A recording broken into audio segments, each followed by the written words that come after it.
The Hoops are back in action this weekend as we take on Aberdeen in the Scottish Premiership, the last game before the international break. In today's video we will discuss all the latest Celtic news from the last 24 hours and go through why the boys have been handed another unexpected blow. But first, make sure you hit that like button and subscribe to the channel for more Celtic content. On Tuesday evening, Celtic lost out by 6-0 in the Champions League.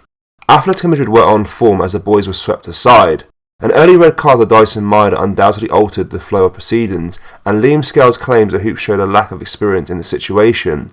He said, "We are a young team and maybe a bit naive at times. You come and play in Europe and the referees you get nothing out of them. They are a lot stricter, and tackles that you might get away with domestically, they give. With VAR, you are going to pick up red cards in the way we've been doing." In the Champions League group stage this campaign, the Scottish champions have more red cards than points. They need to be more street smart because their supposed lack of discipline harms them. Had Maeda stayed on the park for 90 minutes in Madrid, things could have been different. Atleti were a top team though, and they taught an experienced Celtic side a few lessons that they must learn from. The recent tensions between the Green Brigade and Celtic plc have escalated, following a contentious ban imposed on the former. The Green Brigade have vocally criticised Celtic's justification for the ban, labelling it as insincere and a mere rehash of previous statements.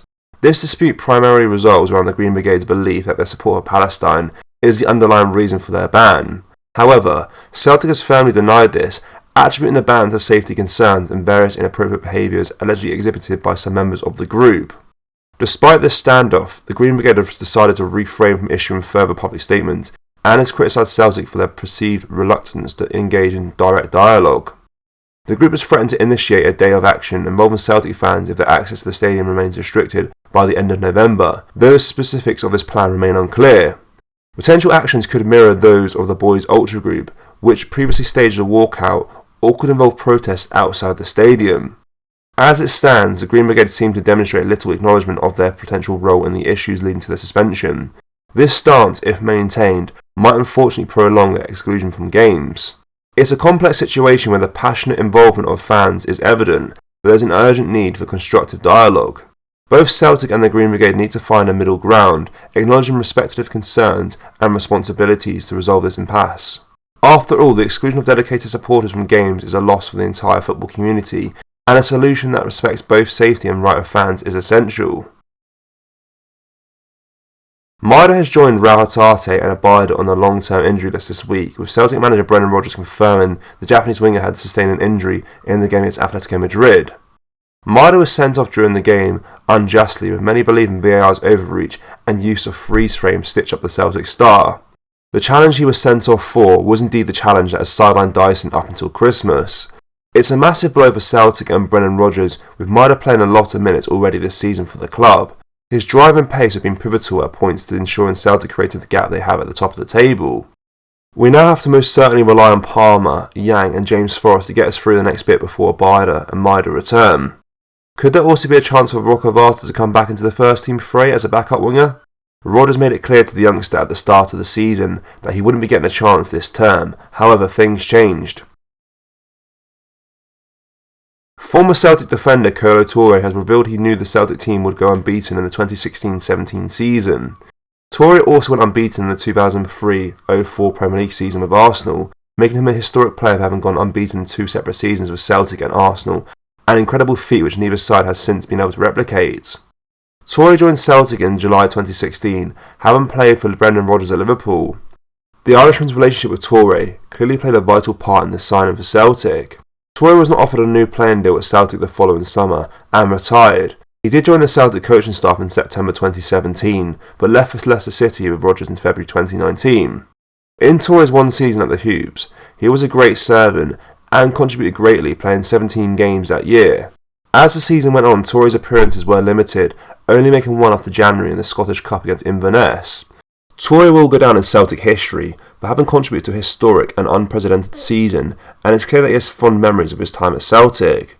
Toure said, "Brendan always did like Celtic. The way we left to come to Leicester, he always had that on him. I think when he had the chance to go back there and see the guys there, they did like him a lot too. That's why he really went there. He loved that club. He was also speaking so highly about Celtic. Glasgow was a great place and we were playing really good football.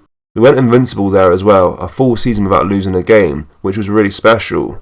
I remember that at the start of the season, a journalist asked me, "Do you think you can do the invincible in Celtic too?" And I said, "Yeah, there is a possibility," and he was laughing. And then it happened, and I was surprised again. I was like, wow, we did it. We had a really good time, and Brennan is a really good manager, a great coach with good detail. His organisation is very good. It's clear that the influence of Toure's time of Rodgers at Celtic and Liverpool has had a significant impact on his career as a player and later in going into management. This highlights the level of manager Celtic currently have in Rodgers. Toure, who also played for managerial greats like Arsene Wenger and Roberto Mancini, speaks with such admiration about Rodgers and the time they spent together. This shows the positive memories they made together and the lasting impact Rodgers left on Toure, despite the former Ivory Coast international already having an incredible career before playing for Rodgers. Andriy Lunen's wife, Anastasia, has provided an update on her husband's future at Real Madrid, with the Ukrainian shot stopper linked to a move to Celtic. Lunen, who joined Real Madrid in 2018, has failed to secure a spot as the number one goalkeeper during his time at the club. He was said to be disappointed with the summer signing of Kepa Arrizabalaga on loan from Chelsea after a training ground injury to Thibaut Courtois. Lunen's days at Madrid appear to be numbered, but despite limited game time, Lunen is said to have a list of clubs interested in signing him, including Chelsea and Real Betis. The Daily Record first linked Celtic to a move for the shotstopper last month. The Ukraine-born goalkeeper would certainly want insurances before joining Celtic. With a lack of game time in 5 years in Spain at 24 years old, he is desperate to become a first-team starter. Celtic looks to be an appealing opportunity, with no guarantees of becoming number one at Chelsea or Betis. Celtic has uncertainty over the goalkeeper position, with current number one Joe Hart's contract expiring in 2024. This would almost certainly mean that if Lunen is signed, he will be signed to replace Hart and not sit on the bench, as he did during his spell in Spain. A rare update on Lunen's future was provided by his wife Anastasia on social media. She said, "If there is a club that will let him play, I think he will leave. If there is a club that he will be allowed to play, then of course we are ready to move."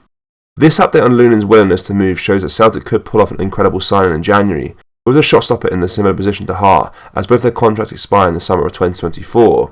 However, the fact that Lunen will be available on a free transfer next summer means that Celtic will face stiff competition for his signature.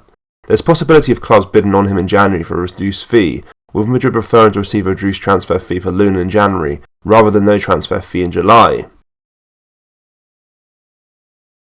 Celtic fans, what do you make of the news regarding Dyson Maeda and our current injury situation at the moment? Let me know down in the comment section below. That brings us to the end of today's video, guys. Make sure you drop a like on this video and subscribe to the channel for more Celtic content. Remember, we've released our brand new Celtic t-shirts. We have a Brendan Rodgers Pope t-shirt and our Celtic Ultra t-shirts too. You can find them at celticapparel.com or just go down to the link in the description. Thank you, take care, bye bye.